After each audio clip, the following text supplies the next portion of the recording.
वेदऋषयः समारभ्य वेदान्ताचार्या मध्यमाः योगीरां सुरत्कुमारपर्यन्तं Vande गुरुपरम्परां रत्नाकराद्धौतपतां हिमालयकिरीटिनीं ब्रह्मराजऋषिरत्नाढ्यां Vande भारतमातरम्.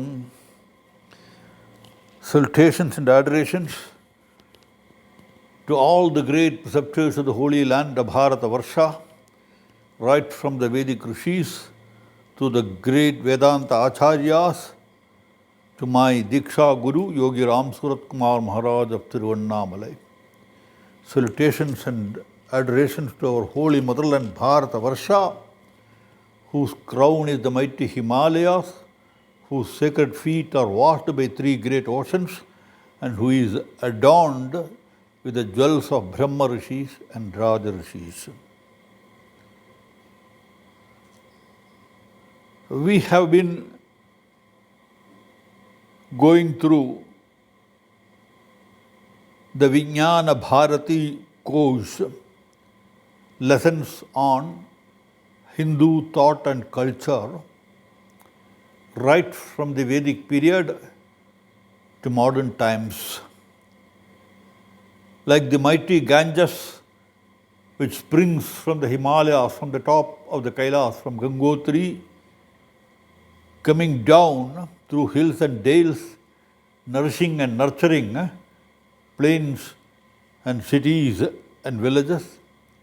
This Hindu thought, which sprang from the Vedas, we found the emergence of Rig, Yajus, Sama, Atharvana, the four Vedas, and then the development of Upanishads. And in later ages,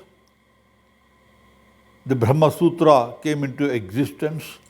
These Vedas, Upanishads and the Brahma Sutra, they comprise the basic texts of Hindu thought and culture.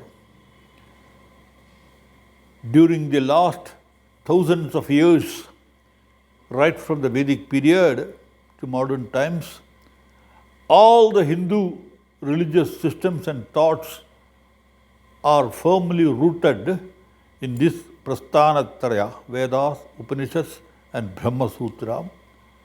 They have borrowed all their ideas from these basic texts. We have already seen the Vedas, Upanishads.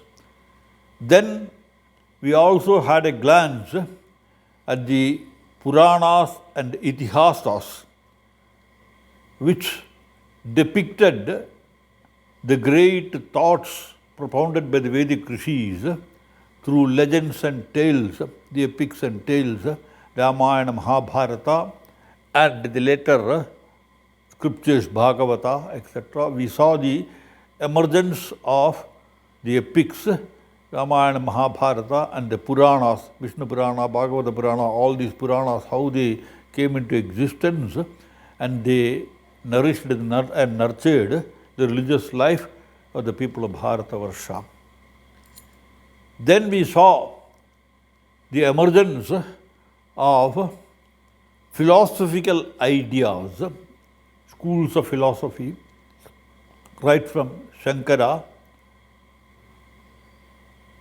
Ramanuja and Madhva. And we had also a glimpse of the darshanas, the Shad darshanas, Nyaya, Vaisheshika, Sankhya, Yoga, and we also had a glimpse at Buddhism, Jainism, Charvaka, the atheistic schools which sprang during the Vedic period itself. And then we saw the development of philosophical thoughts. These philosophical thoughts, Shankara, Ramanuja, Madhva, etc., they were all influenced by the Shad darshanas and the Nastika Darsanas. Shad Darsanas, Nyaya, Vaisheshika, Sankhya, Yoga were called Astika Darsanas because they accepted the authority of the Vedas, and Nastika Darsanas, Buddhism, Jainism, Charvaka, etc., Ajivika, etc., which differed and were not prepared to accept the ultimate authority of the Vedas, they were known as Nastika Darshanas. We saw on the basis of these Astika Nastika Darshanas, later philosophical schools emerged. Adi Shankaracharya, he who emerged in the post-Buddhist period,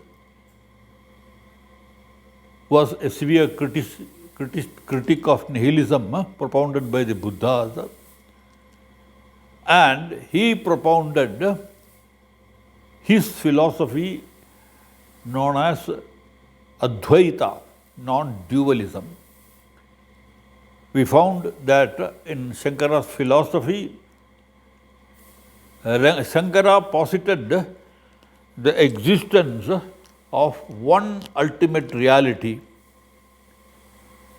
and everything else as an appearance of that ultimate reality.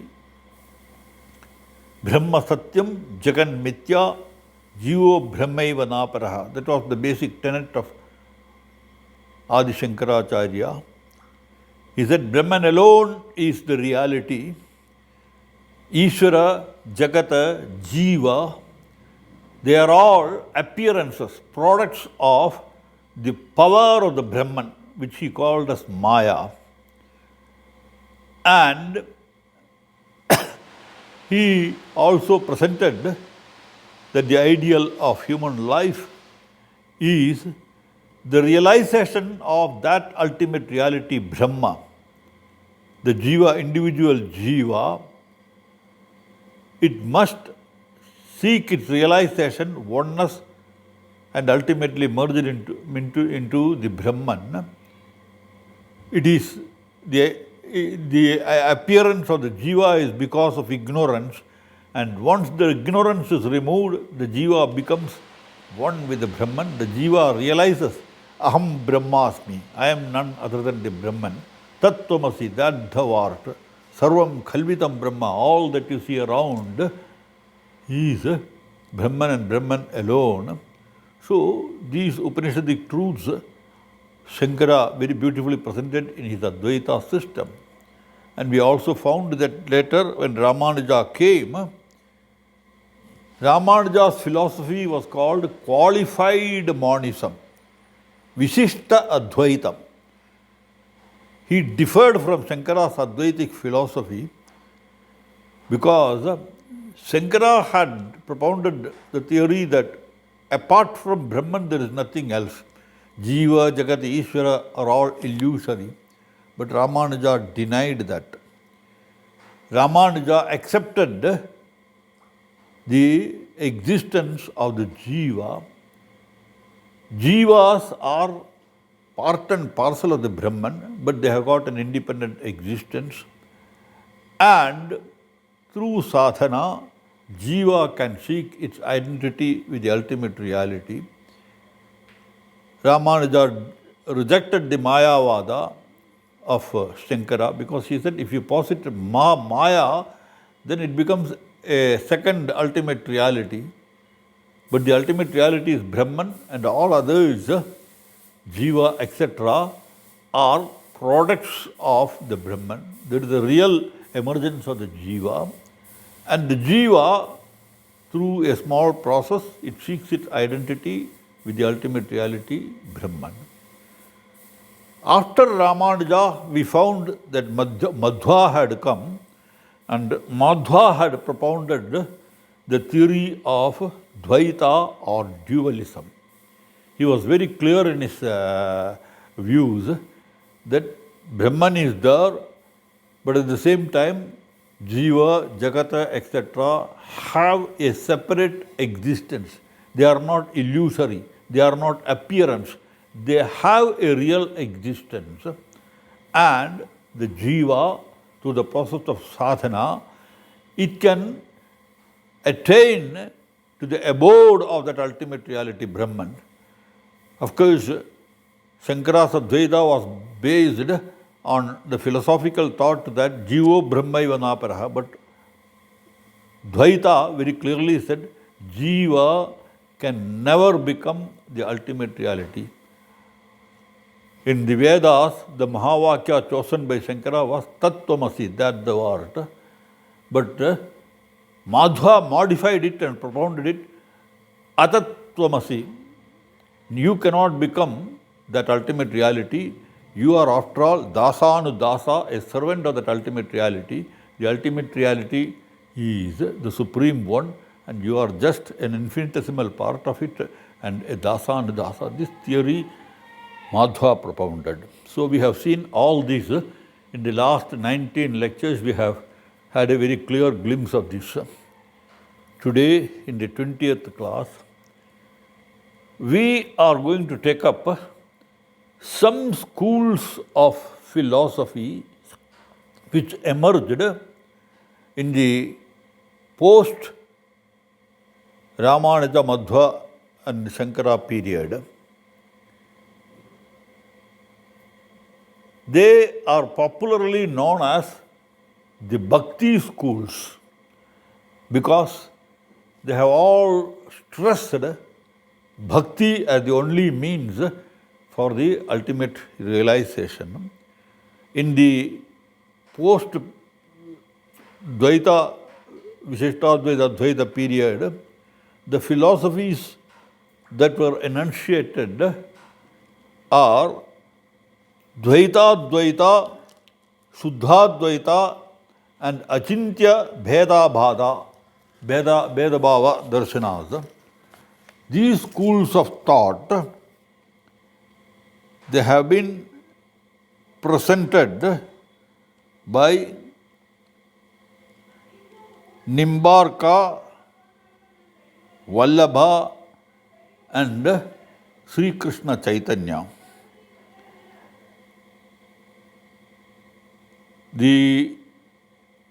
Right from the Vedic period, the Vedas also stressed bhakti as a means to attain that ultimate reality.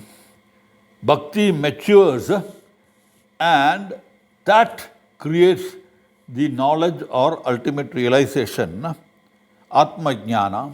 That was the theory of Vedic scholars. But the pathway for that ultimate realization was presented by scriptures like Srimad Bhagavatam. That is, they said you have to totally surrender unto that ultimate reality.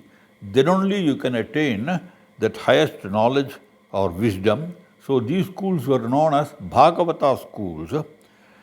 And in the later days, after Shankara, Madhva and Ramanuja, when these schools arose, they were known as Bhakti schools or Bhagavata schools. Among them, the prominent one, Dvaita Dvaita, it was propounded by Nimbarka. He was a Vaishnava philosopher hailing from the Andhra Pradesh, Andhra region, and he lived in the later half of 12th century. Nimbarka's philosophical position, known as Dvaita Dvaita or differential monism, which is similar to Bheda Bheda of Bhaskaracharya. We had seen while studying Shankara, we found Bhaskaracharya propounding a little deviated school of philosophy, Advaita, Bheda Bheda, and Nimbarka's school of philosophy is very akin to that. Nimbarka, his doctrine is known as Swabhavika Bheda Bheda Vava or Shaktivada. He wrote a commentary on Brahma Sutras, which was known as Vedanta Parijada Saurabha on Dasasloki. So, in his philosophy, according to him, there are three equally real and co-eternal tattvas. Three realities he posits. The first one is Brahman or God, which is Chit as well as Achit. Chit is consciousness, Achit is matter.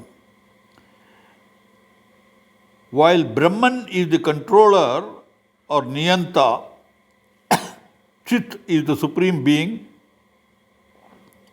the essential being, the Jiva or soul. It is the enjoyer, Bhokta, Karta, one who enjoys this world, happiness, sorrow, punya, papa, etc. And Achit is the material world, the Bhogya, the material world of objects. According to Nimbarka, Brahman is the highest reality,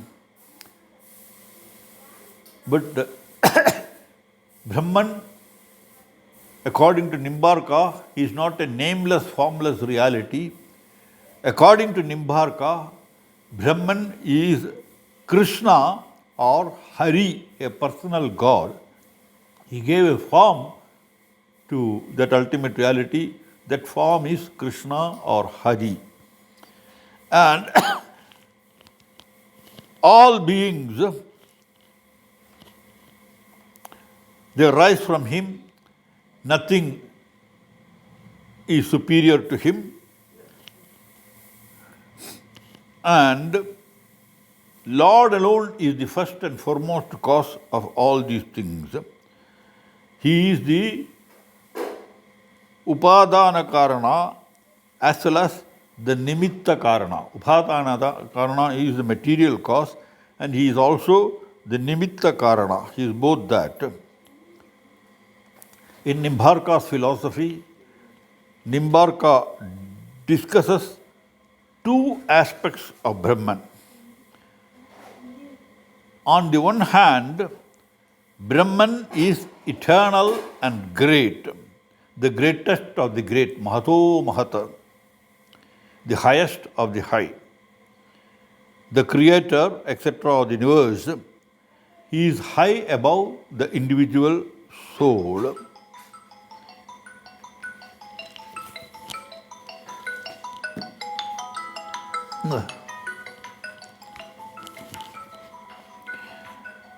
He is the abode of infinite beauty, bliss, etc., possessed of attributes and which is adorable by all.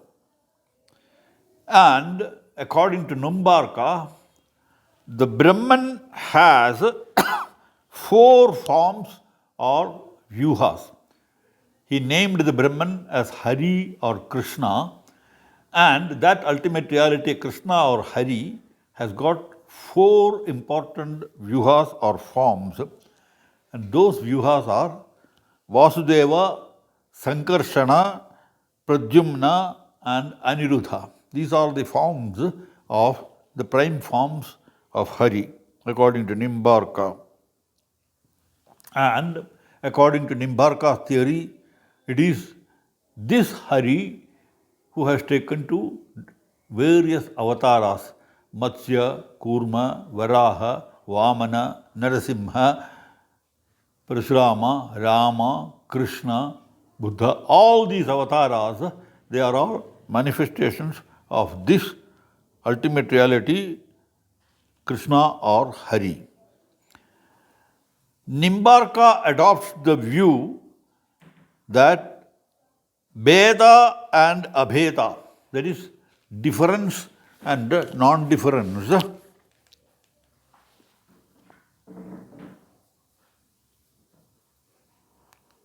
they coexist. The ultimate reality is non-different, but at the same time it is different. Why he says everything has emerged from that ultimate reality, he doesn't deny that. But the ultimate reality is different from what has emerged. So it is Bheda and Abheda. There is non-difference, but at the same time, there is unity or differencelessness. So therefore, Nimbarka calls his philosophy as Bheda Abheda Bhava. Of course, it is that ultimate reality is non-dual, but at the same time, it manifests in so many dual forms. So he calls his philosophy as Bheda Abheda Bhava. Now we will see what are the views of Nimbarka about the jivas. The jiva, according to him, it is jnana swarupa, chit, consciousness is jiva. Chit Shakti takes to the form of individual jiva. That Chit Shakti also takes to the form, that consciousness also takes to the form of ahankara. I am. This ahankara, where from it comes? It comes from the Chit Shakti. So, ahamarta, the ultimate reality, the ego continues to persist not only in the state of deep sleep, it also is, usually we said that when we are in the waking state, the jiva experiences the world of objects. In the sleeping state, we experience objects in the dream. When we go into deep sleep state, there is a blissful sleep. In the morning when I get up, I announce that I had a sound sleep. What is that sound sleep? A blissful sleep. And who enjoyed it? I enjoyed it. So the enjoyer, I, that is jiva. But there is yet another state to which this jiva can ascend. That is the state of highest liberation. Now I am in the world bound by worldly objects, worldly experiences. I can get rid of all these and elevate myself to the highest realization of what? It is Krishna consciousness. The jiva can raise itself to that realm of Purushottama, realizing identity with that ultimate reality. As long as I fail to realize that identification, I remain as a karta and as a bhokta, the one who acts in the world of objects and who enjoys the fruits of all actions. But once I reach that highest state, I become one with that Paramatman. Regarding world, Jagat, what is the world that I am enjoying, that I am experiencing? Nimbarka, he has got his own idea. The world is the parinama of Brahman. We found in Shankara's philosophy, he spoke about Vivartavada, appearance. Vivarta is that which is not true, but it is an appearance. But Parinama is actual transformation. Brahman, according to Nimbarka, he is the material cause, Upadana Karana, as well as the creative cause. And therefore, where from this world came? It came from the Brahman itself.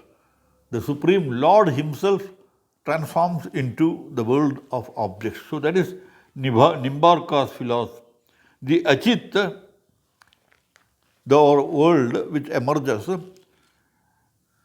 it is of three kinds according to Nimbarka. Prakrita, Aprakrita and Kala.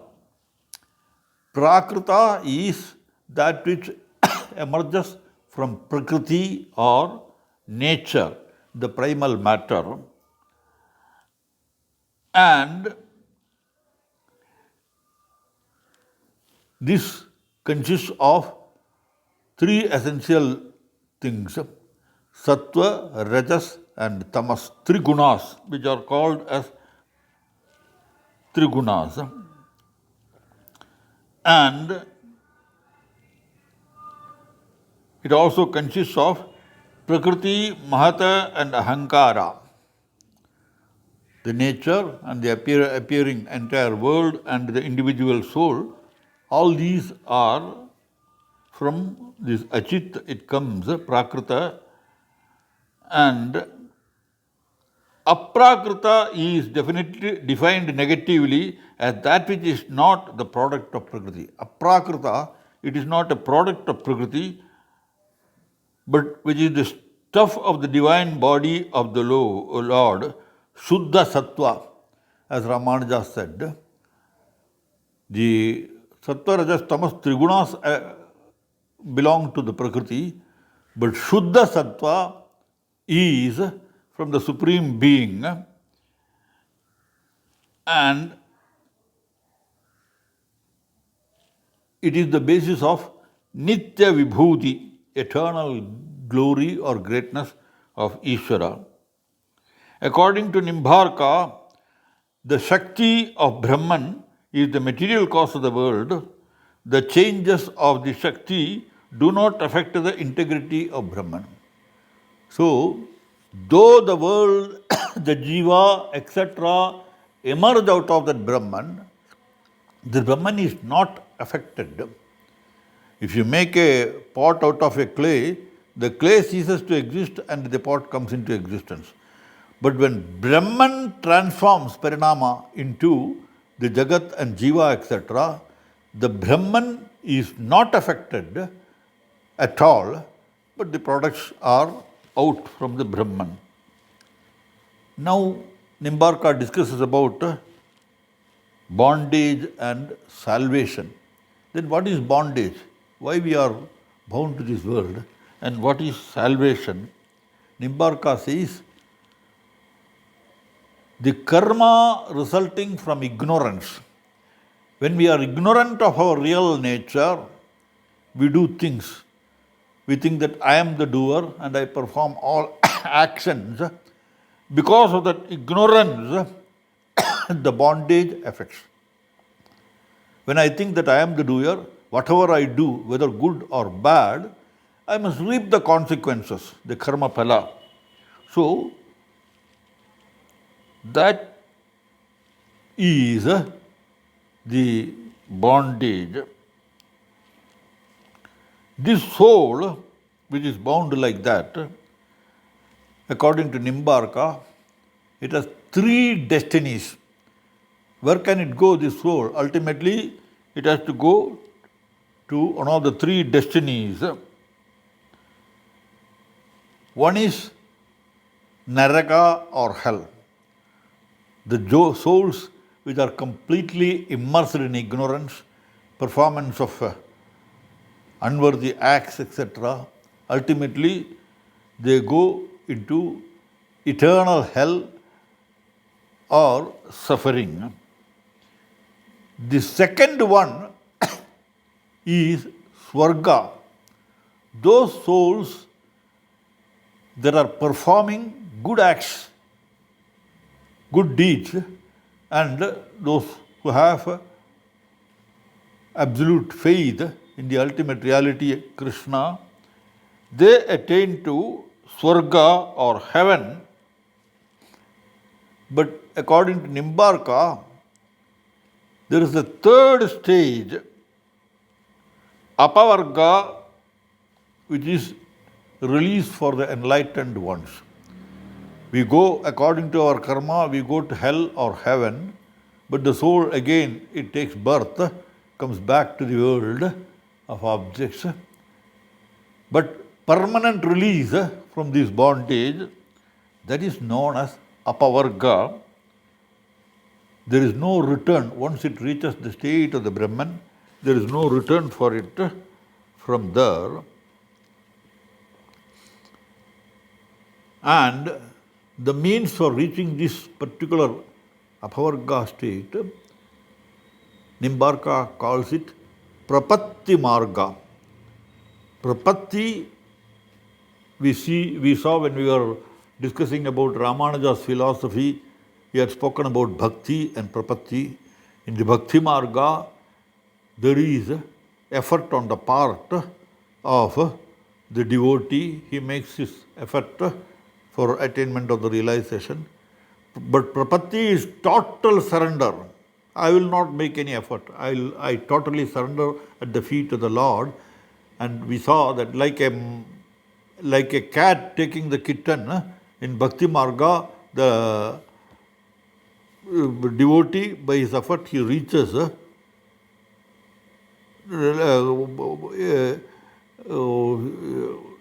the Bhakti Marga, the devotee makes his effort, just like a monkey, little monkey hugging its mother while the mother jumps from tree to tree. That is Bhakti Marga. In the Prapatti Marga, the cat taking the kitten is silent, helpless, but the cat takes that kitten in its mouth and moves from place to place. Like that, the Lord takes the devotee. So that is the difference between the Bhakti and the Prapatti Margas. So, this Bhakti that Nimbarka advocates,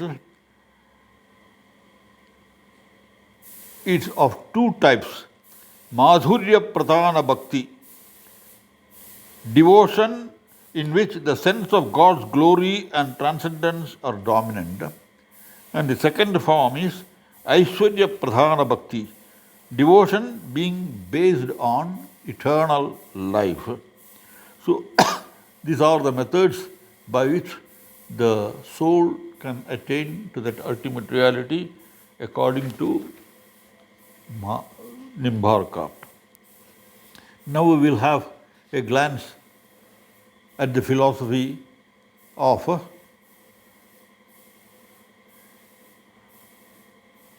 Shuddha Advaita Darshana.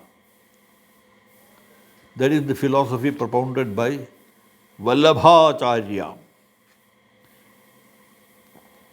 It is also known as Brahmavad, and it is based on the Anubhashya commentary of Vallabha on Brahma Sutras. Vallabha totally differs from Shankara's Advaita Vada. He speaks about Shuddhadvaita, pure Advaita, in which Krishna is the only supreme God. Vallabhacharya, he accepted the Prasthanatraya, Upanishad, Brahma Sutra and Bhagavad Gita, and Srimad Bhagavad Gita as the basis of his system. His mantra for the ultimate realization he gave is Sri Krishna Saranam Mama. Forget all philosophies, everything. Just totally surrender at the feet of Lord Krishna. That is what is needed. We don't need other philosophical discussions, etc. So, this school of philosophy of total surrender to Krishna, it is also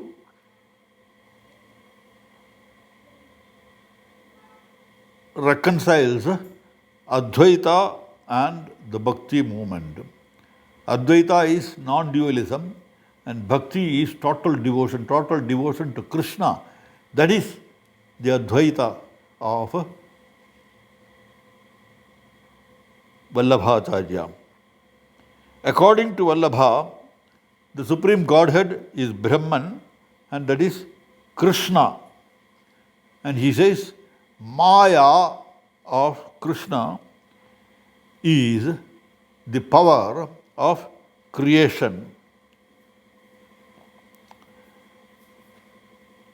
Brahman has three forms according to him. Parabrahma or Purushottama. Krishna is Purushottama. And the Brahman is also the Antaryami, who enters into me, resides in me, Antaryami. And Akshara is finite objects. The souls emanate from Akshara or Avyakta. Brahman, in his aspect of love, is center of Vallabha's teaching. Brahman is personal, and Brahman has projected the world. Why should Brahman create this world? According to Vallabhacharya, it is just play of the ultimate reality. Krishna wants to play, and therefore he has created the world. So the world is a plaything created by that ultimate reality. The souls are emanations from the Brahman. He classifies the souls into three. Pravahika, the aimless wanderers. Souls, people who don't have any aim, they just, I am born, I eat, drink, sleep, and I live. So it is an aimless, wandering life. The second type of souls, it is Maryada, discipline. They know God, and they seek identity with that God,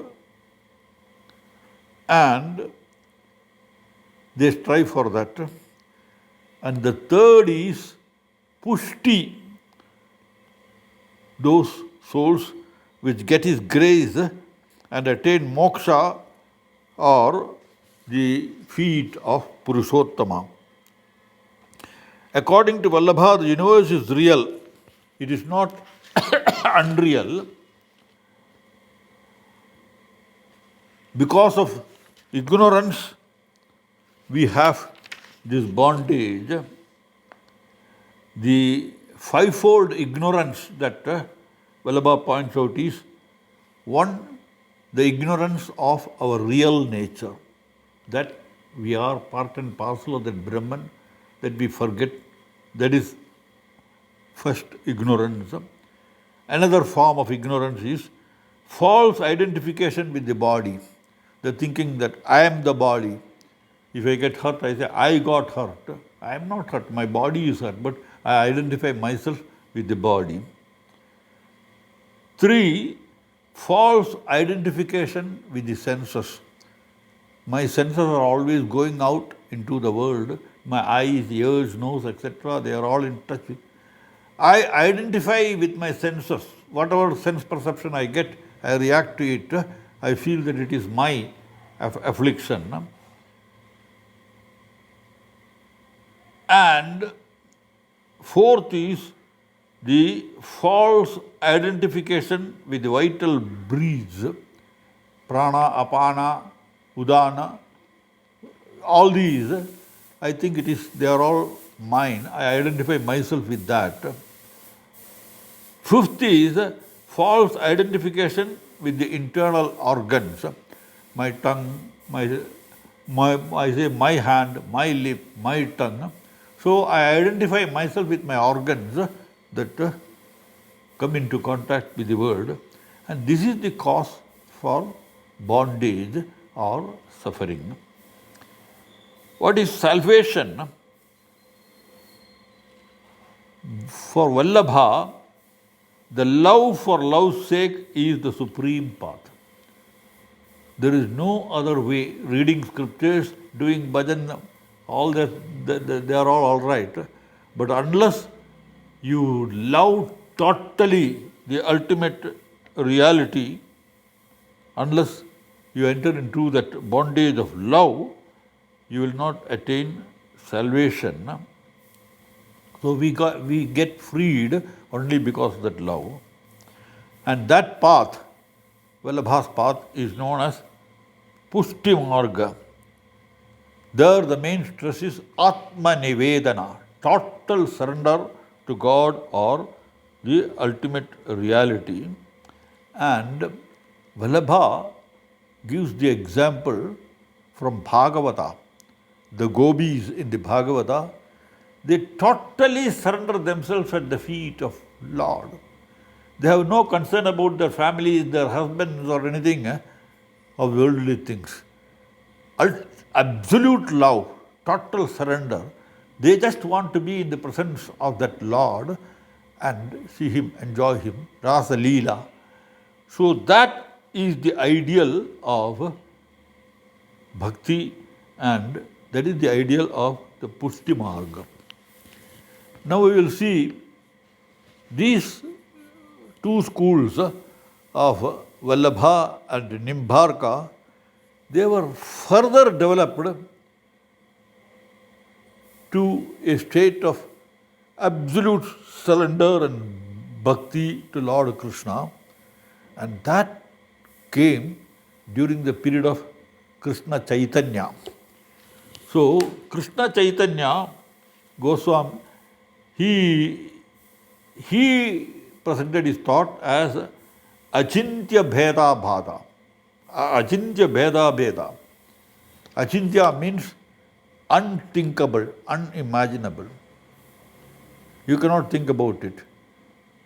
But at the same time, like Madhva, Chaitanya was very clear that that ultimate reality is Brahman and we are all Jivas.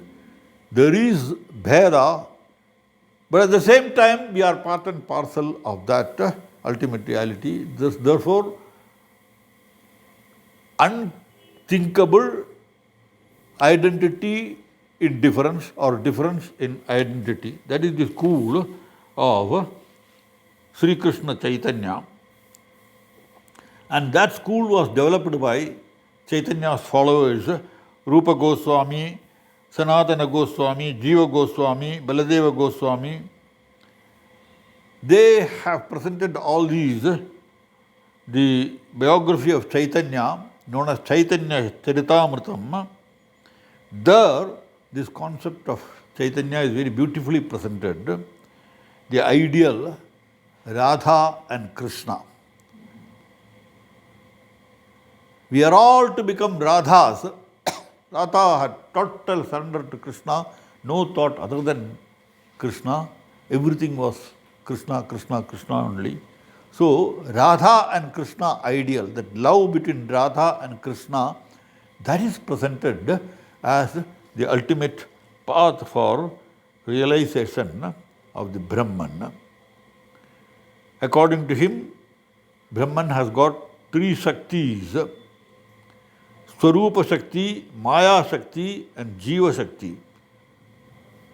Swarupa Shakti consists of Chit Shakti, and Jiva Shakti, it creates the souls, and the Maya Shakti, it creates the Achit, the material world. These are the powers of the ultimate reality.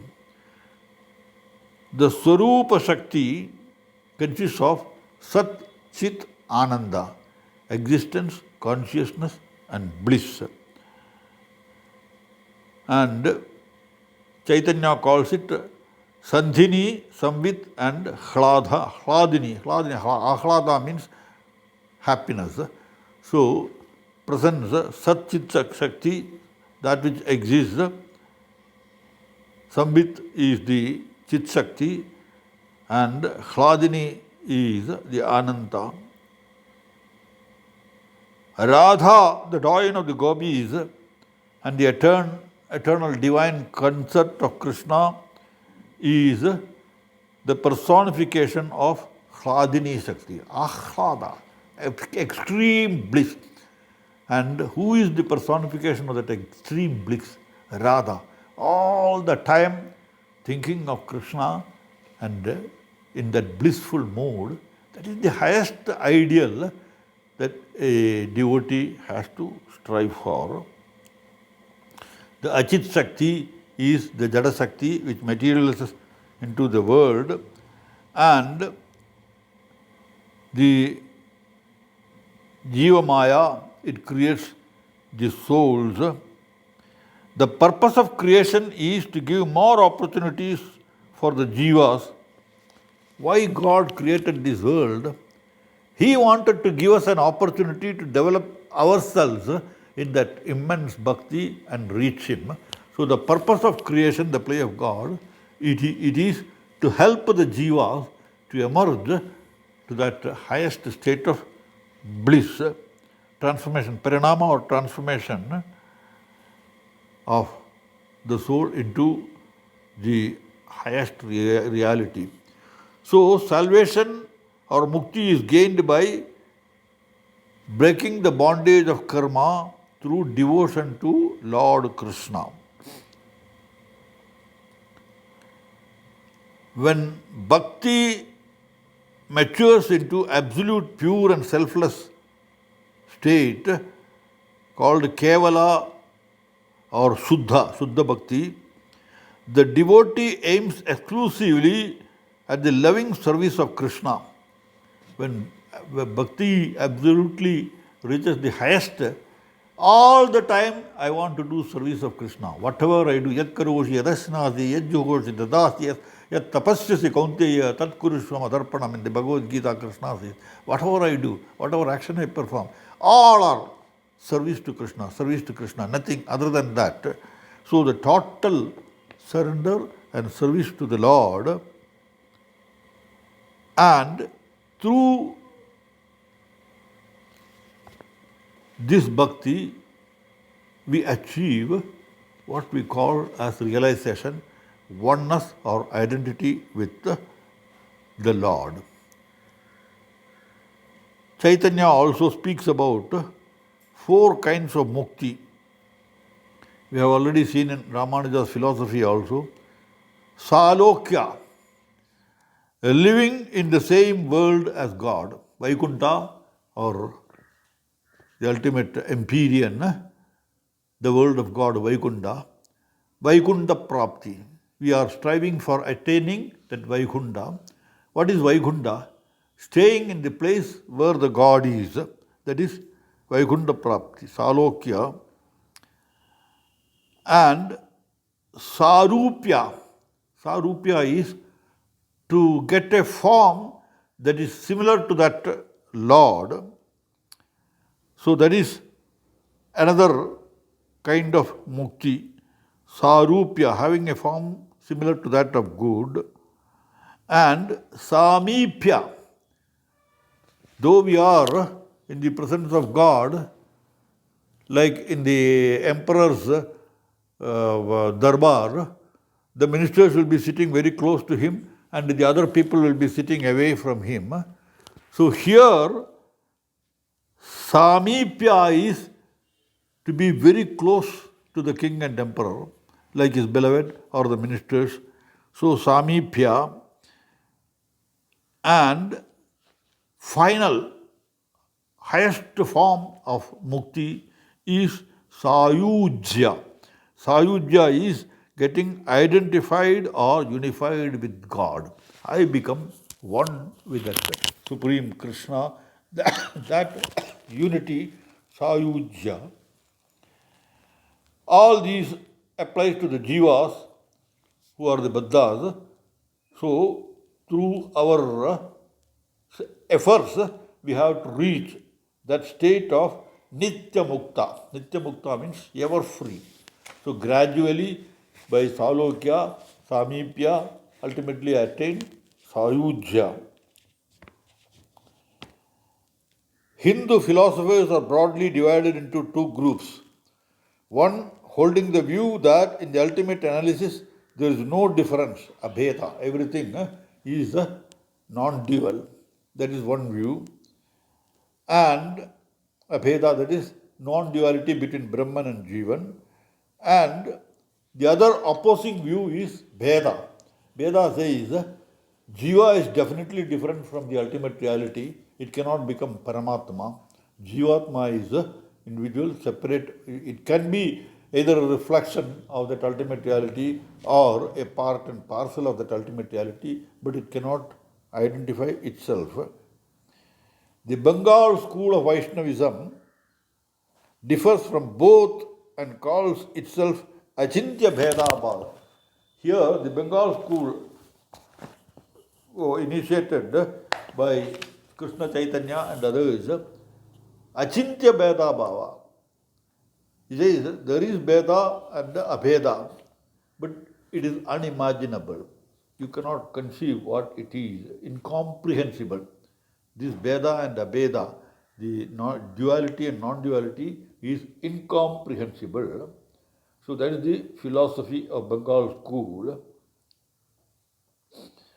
The philosophy of Achintya Bheda Bhava, it's tradition created by Krishna Chaitanya. It has its inspiration from Dvaita of Madhva. Madhva stressed absolute bhakti as a means, and at the same time it draws its inspiration from Vishishtadvaita of Ramanuja. Ramanuja, though he differed from Shankara, he accepted that the jivas are part and parcel of that ultimate reality. This absolute philosophy of Ramanuja and Madhva, they differed from Adi Shankaracharya. So here in Krishna Chaitanya's Achintya Bheda Bhava, their Bheda is difference, Madhva and Ramanuja philosophy. Abheda is Advaita philosophy. But this reconciles these two schools of philosophy and presents it before us. And in Chaitanya, the ultimate reality is one and only one, that is Krishna. And all are manifestations of Krishna, Jiva, Jagat, everything. But the Jiva, ultimately, it has to seek its identity with that supreme Krishna, Krishna consciousness. That is why this movement of Chaitanya, today the Hare Krishna movement, they call it Krishna consciousness. What is that consciousness that you realize? It is Krishna consciousness. It is not a nameless, formless ultimate reality. So, attaining that Krishna consciousness is the path prescribed by Chaitanya Mahaprabhu. These schools are known as Vaishnavite schools, Bengal Vaishnavism. They are mainly Vaishnavite because they stress the ultimate reality as Vishnu or Krishna, and all avatars, Matsya, Kurma, Varaha, Rama, all are manifestation of that Hari. So the stress of the Vaishnava schools, they are only on Vishnu. But there are other schools. Ultimate reality is not merely Hari or Krishna. It can take to other forms. In Hinduism, Adi Shankara himself, he systematized the other schools. The other schools that emerged was Shaivism, Shaktism, Kaumaram, Sauram. Shaivism is adoration and worship of Shiva. Shaktism is adoration and worship of Shakti, ultimate reality. Kaumaram is the adoration and worship of Kumara, Lord Subramanya. Ganapatyam in Maharashtra, they are Ganapatyas, adoration and worship of Ganapati. And there are Sauras, those who adore and worship Surya. So these are different schools of worship which emerged in the later days, and each one had developed its philosophy. And even among them, Shaivism, there are different sects. The Tamil Siddha Shaivites, and then Kashmiri Shaivites, and in Karnataka you have got Lingaites. Various sects of Shaivism have arisen. And like that, among the Shaktas also, various sects are there. So, these schools of Shaivism, Shaktism, Kaumaram, Ganapatyam, etc. That we will take up in the next series of lectures. We will have just a glimpse. All this is presented only to show that Hinduism is a vast ocean. In the ocean, you will find so many pearls, so many things the ocean produces. So, Hinduism is like a vast sea, and there are so many jewels emerging out of this ocean.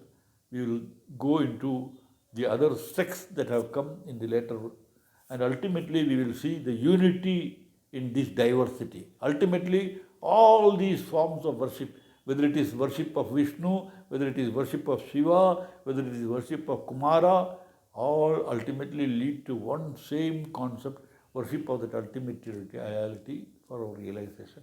We will go into these Shaivite Shakta schools in the next, please. Jai Shri Ram, Vande Mataram.